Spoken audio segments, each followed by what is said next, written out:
아모스서 7장, 8장, 9장 세 장의 내용에서는 하나님께서 아모스 선지자에게 환상을 통해서 당시 북이스라엘에게 하나님의 심판이 임할 것을 전달하는 그런 내용이 주어집니다. 본문 1절 말씀으로 가서 보면은 첫 번째 환상이 메뚜기 재앙의 내용인데요. 1절 끝부분에 보면 왕이 풀을 벤 후 풀이 다시 돋기 시작할 때에 주께서 메뚜기를 지으시매 메뚜기가 땅의 풀을 다 먹은지라. 이에 내가 이르되 주 여호와의 청하건대 사하소서 야곱이 미약하오니 어떻게 서리이까. 그랬더니 하나님께서 뜻을 돌이키셨다. 이것이 이루어지지 아니할 것이다. 이렇게 말씀하셨다. 이야기합니다. 이 환상의 내용은 과거에 그 백성들의 죄악에 대하여 하나님이 메뚜기를 통해서 그들에게 심판을 행하실 것에 관하여 주시는 말씀에 대해서 아모스 선지자가 하나님 이 백성의 죄를 용서해 달라고 하나님 앞에 중재의 기도를 드리게 됩니다. 그랬더니 하나님이 그의 간구를 들으시고서는 내리실 그 재앙을 향한 하나님의 뜻을 돌이키셨다. 이렇게 말씀하는 내용이 나타나죠. 4절 이하에 보면 두 번째 환상의 내용은 불에 대한 환상의 내용입니다. 이 불에 대한 환상의 내용이 4절에 보니까 여호와께서 명령하여 불로 징벌하게 하시니 불이 큰 바다를 삼키고 육지까지 먹으려 하는지라. 이 메뚜기의 재앙보다도 더 큰 성격의 심판, 그것을 이 환상을 통해서 보여주고 계신데요. 역시 이때에도 선지자 아모스가 하나님 앞에 중재의 기도를 드립니다. 5절에 주 여호와의 청하건대 그치소서 야곱이 미약하오니 어떻게 서리이까.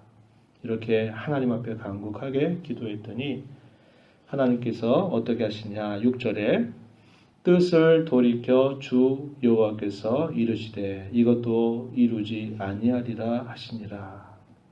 우리가 기억하고 있는 시편 말씀에 주께서 우리의 죄악을 따라 처치하지 아니하셨다. 우리를 불쌍히 여기셨다라고 하는 그 말씀을 우리가 기억합니다. 하나님이 그 백성들의 그 죄악에 관해서는 그분의 공의로우심 때문에 심판하셔야 됨이 마땅한데 그 심판의 모든 내용들을 그대로 그 죄의 경중에 따라서 하나님이 그 백성들을 대하시는 게 아니라 하나님이 늘 불쌍히 여기시는 그분의 마음을 보여준다는 거죠. 그 근거가 장차 행하시게 될 예수 그리스도의 그 속죄의 사역의 근거를 두고 있는 겁니다. 하나님은 이렇게 뜻을 돌이키시는 것을 두 차례나 이런 환상을 통해서 보여주시는데 하나님이 기대하시는 것에 대해서 그 백성들은 계속적으로 완악하게 자신들이 죄악을 짓고 자신들이 범죄하고 있는 그 죄로부터 돌이키지 않는 완고한 모습을 보여주고 있는 것입니다. 그랬더니 세 번째 주어지는 그 환상의 내용은 다림줄에 관계된 환상인데 이 환상을 통해서 하나님은 이렇게 말씀하시는 거죠. 8절 중간에 보면 주께서 이르시되 내가 다림줄을 내 백성 이스라엘 가운데 두고 다시는 용서하지 아니할 것이다. 내가 일어나 칼로 여로보암의 집을 칠 것이다. 이렇게 말씀하신 겁니다.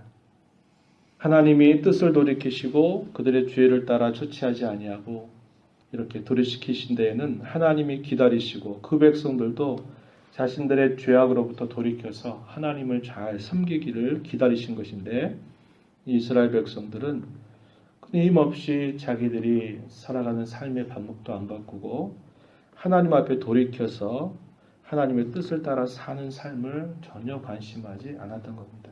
그러자 하나님은 이 세 번째 다림줄의 환상을 통해서 그 백성들을 내가 결단코 용서하지 아니할 것이다. 이렇게 하나님이 말씀하고 계시는 거예요. 다림줄이라고 하는 것은 이렇게 건물을 옛날에 건축을 할 때 기준을 잡아주는 겁니다. 이렇게 무거운 줄을 이렇게 줄에 매달려서 그걸 정확하게 측량을 해서 바르게 그 집을 세워갈 때 이렇게 필요로 하는 그런 건축 도구죠. 하나님께서 이 다림줄을 통해서 보여주시는 것이 하나님의 기준에 미치지 못하고 하나님의 뜻에서 벗어나 있는 그 백성들을 향해서 이 다림줄을 통해서 하나님이 엄격하게 그들의 죄를 벌하실 것에 대해서 말씀하시는 것을 우리가 볼 수 있는 것입니다. 이런 세 가지의 완상이 주어지고 난 다음에 당시의 이 베델의 제사장이었던 이 아마샤라고 하는 사람과 아모스 사이에 어떠한 이야기들이 있었는가 하는 것들을 보여주고 있습니다. 그래서 그런 대화 속에서 누가 참 하나님의 종인가, 당시에 영적으로 어두운 시대에서 봤을 때 어떤 사람이 더 환호를 받는가, 이런 부분들이 대조적으로 설명되고 있음을 우리가 볼 수 있습니다. 10절에 가서 보면 때에 베델의 제사장 아마샤가 이스라엘의 왕 여로보암에게 보내어 이르기를 이스라엘 족속 중에 아모스가 왕을 모반하나니 그 모든 말을 이 땅이 견딜 수 없나이다. 아모스가 계속적으로 하는 말은 형식적인 종교 생활에 대해서, 그리고 의와 공평과 정의를 그들의 삶 속에서 드러내지 않는 것에 대하여 끊임없이 책망하시면서 하나님 백성이 이렇게 살면 안 된다. 이렇게 살 경우에는 하나님이 분명코 하나님이 벌하신다라고 하는 사실을 계속 증거를 하는 겁니다.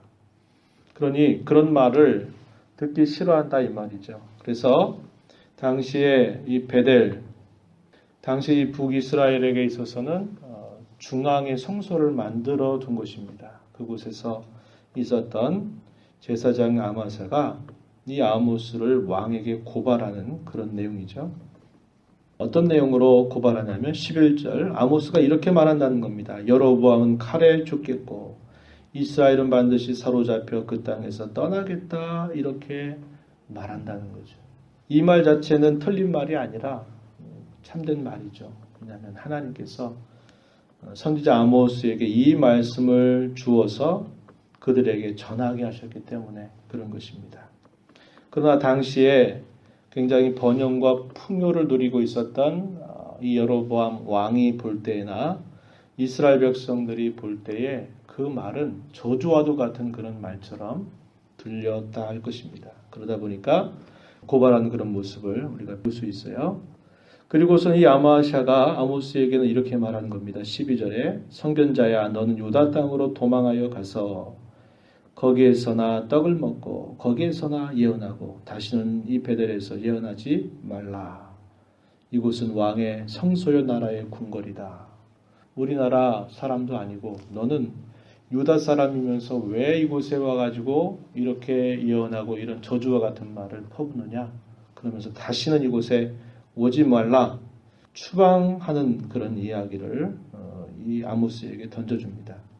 그래서 아모스가 어떻게 이야기하냐면 14절에 나는 선지자가 아니며 선지자의 아들도 아니고 나는 목자여 뽕나무를 재배하는 자로서 양떼를 따를 때 여호와께서 나를 데려다가 내게 이렇게 예언하라, 이렇게 말씀하셨다. 그래서 그는 하나님께로부터 자기의 뜻과 상관없이 하나님의 부르심에 따라서, 소명에 따라서 내가 이렇게 이곳에 와서 하나님의 말씀을 전하라 하셔서 나는 전하는 것일 뿐이다, 이렇게 대답을 하는 겁니다. 그러면서 아모스가 이 아마샤를 향해서 이렇게 이야기해요. 16절 17절에 말하기를 너는 여호와의 말씀을 들어라 말하고는 이스라엘에 대하여 예언하지 말며 이삭의 집을 향하여 경고하지 말라, 네가 그렇게 말한다는 거죠. 하나님은 이렇게 말하라고 내게 말씀을 주는데 너는 나에게 그렇게 하지 말라고 말하는 것을 보니 여호와께서 너에게 이렇게 말씀하셨다. 17절 내 아내는 성읍 가운데서 창녀가 될 것이고 내 자녀들은 칼에 엎드러지며 내 땅은 측량하여 나누어질 것이며 너는 더러운 땅에서 죽을 것이요 이스라엘은 반드시 사로잡혀 그의 땅에서 떠나게 될 것이다. 이렇게 여호와께서 말씀하셨다. 이렇게 소개를 해주고 있습니다. 그래서 참 선지자와 이 거짓된 제사장 사이에 있었던 이 대화를 설명해 주고 있는 것을 우리가 볼 수 있습니다. 당시에 이 아마샤라고 하는 사람은 왕이 볼 때나 백성들이 볼 때 그들의 중앙 성수가 있었던 이 베델에서 전문적으로 훈련받은 사람입니다. 객관적으로 봤을 때는 그 사람의 말이 더 권위가 있어 보였고 더 따를 수 있는 그런 말처럼 여겨졌을 것입니다. 왜냐하면 시대 전체가 어두웠고 거짓된 선지자들의 말이 더 사람들에게 호소력 있게 들렸기 때문에 더더군다나 그랬을 것입니다. 반면에 아모스는 그에 비하면 비주류 출신입니다. 그러나 그는 하나님이 자신에게 주신 그 말씀을 빼지 않고 더하지 않고 그 말씀을 그대로 전하는 참 선지자의 모습을 보여줍니다. 그는 또한 눈에 보이는 왕이 아닌 눈에 보이지 아니하시는 참되시는 왕 하나님을 향해서 충성스러운 말씀의 종으로서 자기의 역할을 감당하고 있는 것을 우리가 볼 수 있는 것이죠. 눈에 보이는 왕을 따를 것인가, 눈에 보이지 않지만 참되신 하나님을 따를 것인가 하는 문제는 당시 어두운 시대 가운데서 아모스와 아마샤의 모습을 통해서 우리에게 보여주고 있고, 그러한 모습은 오늘을 살아가고 있는 우리에게 있어서도 마찬가지입니다. 눈에 보이는 세력, 충성을 바칠 것인가, 아니면 우리의 눈에 보이지 아니하시지만 분명히 살아계신 그 하나님의 말씀에 충성스러움을 보일 것인가 하는 것은 항상 우리의 삶 속에서 늘 결단을 요구하고 있는 것입니다. 그래서 우리가 이 땅에 성도로 살아가는 우리의 삶은 보이는 세력이나 보이는 권세자나 보여진 어떤 환경에 순응하며 살아가는 게 아니라 눈에 보이지 않지만 언제나 살아계신 하나님, 참된 권세자이신 하나님, 우리의 모든 환경을 그분의 뜻을 따라서 조성해 가시는 그 하나님을 모시고 살아가는 것, 이것이 성도답게 살아가는 길이다 하는 것을 우리는 말씀을 통해서 배울 수 있는 겁니다. 그리고 우리가 살아가는 일상의 삶 속에서 우리는 이 두 가지의 갈림길 앞에서 항상 하나님의 뜻을 구하고 하나님 편에 서는 자로 살아가야 될 그런 의무를 저와 여러분이 가지고 있다는 것을 언제나 기억해야 할 것이다 하는 겁니다. 여러분들이 교회를 위해서 늘 기도하실 때에는 하나님의 말씀을 맡은 목회자들이 하나님의 말씀을 바르고 힘있게 선포하는 일을 위해서, 양무리의 본이 되는 일을 위해서 기도하시는 일, 그리고 말씀을 받은 성도들로서는 그렇게 살아가려고 하는 목회자를 존중하게 여기고, 비록 들을 때는 쓰지만 말씀에 귀를 기울여서 순종하는 일에 힘써가는 그런 성도들이 되도록 함께 기도하는 그런 모습을 가져야 할 것입니다. 이렇게 주님 앞에 서기를 힘써가면서 우리의 주어진 삶, 우리의 남은 생에 주 앞에 충성스럽게 살아가는 복된 삶이 되기를 바랍니다. 하나님 아버지 감사합니다. 이 새벽 시간에도 저희들을 인도하셔서 주님 앞에 찬송하며 말씀을 듣고 또 기도하며 하나님 앞에 설 수 있도록 인도하심을 감사합니다. 우리가 이 땅을 살아가면서 영적으로 어두워졌던 시대를 살았던 선지자 아모스와 같이 우리가 이 땅을 살아가면서 끊임없는 그런 갈림길 앞에 서 있을 때마다 눈에 보이는 환경, 눈에 보이는 권세자들, 눈에 보이는 그런 사람들의 충성스러운 삶을 사는 게 아니라 눈에 보이지 아니하시지만 이 모든 것들을 조성하시는 하나님의 뜻을 늘 저희 마음에 기억하고 그 말씀에 충성스러운 자로 살아가는 저희 모두가 되도록 인도하여 주시옵소서. 이 시대를 주의 말씀을 통해서 잘 분별하고 저희들 자신이 이 시대 가운데 어떻게 하나님 앞에 살아가고 있는가를 잘 분별해서 하나님을 진실하고 올바르게 잘 섬겨가는 복된 성도로서의 삶을 늘 살아가도록 저희들을 도우시고 인도하여 주시옵소서. 은혜의 보좌 앞에 나와서 간구하는 모든 심령들을 용납하시고 이 시간도 기도 가운데 하나님의 뜻을 발견하고 하나님의 귀한 사랑을 발견하고 또 오늘도 결단한 마음으로 주 앞에 또 하나님의 은혜를 구하며 저희들의 삶의 자리로 나아갈 수 있도록 도와주시옵소서.